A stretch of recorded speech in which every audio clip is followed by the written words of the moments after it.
In a developing legal confrontation between the judiciary and the executive branch, a federal judge in Washington has demanded an explanation from the Trump administration regarding the timing of recent deportation flights. Question and letter officials violated a court order prohibiting such removals.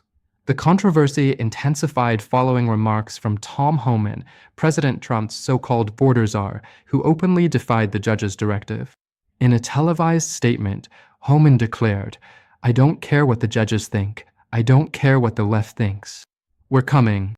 His comments have raised concerns about potential constitutional conflicts between the administration and the courts. Judge James E. Boasberg scheduled an emergency hearing to scrutinize the administration's actions, particularly the deportation of over 200 individuals to El Salvador, including suspected members of the Tren de Aragua Dam.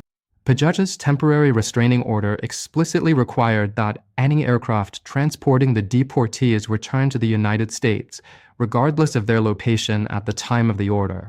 While the White House insists that it has not violated the ruling, it also questions the judge's authority in the matter. The administration justified the deportations by invoking the Rarely Used Alien Enemies Act of 1798, citing national security concerns. However, critics, including Democratic senators and immigrant advocacy groups, argue that the administration has overstepped its bounds and failed to provide concrete evidence linking all deported individuals to criminal activity. Legal experts point out that the administration's interpretation of the judge's order remains contentious. Lawyers for the deported individuals argue that the U.S. retains custody of passengers until they physically land in a foreign country, meaning that even if planes had entered international airspace, the order should still have applied. This incident is part of a broader pattern of legal challenges between federal courts and the Trump administration.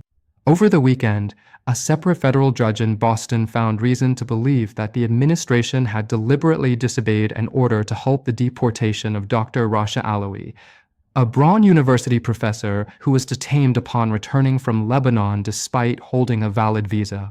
Despite judicial intervention, she was ultimately removed from the country. Meanwhile, other court cases are emerging where government agencies stand accused of defying legal mandates. The State Department, the Department of Health and Human Services, and other federal entities are facing allegations of contempt for failing to comply with prior rulings.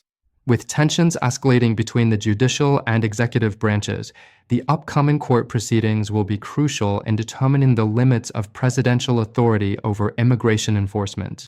Will the courts hold the administration accountable, or will the executive branch continue pushing the boundaries of its power?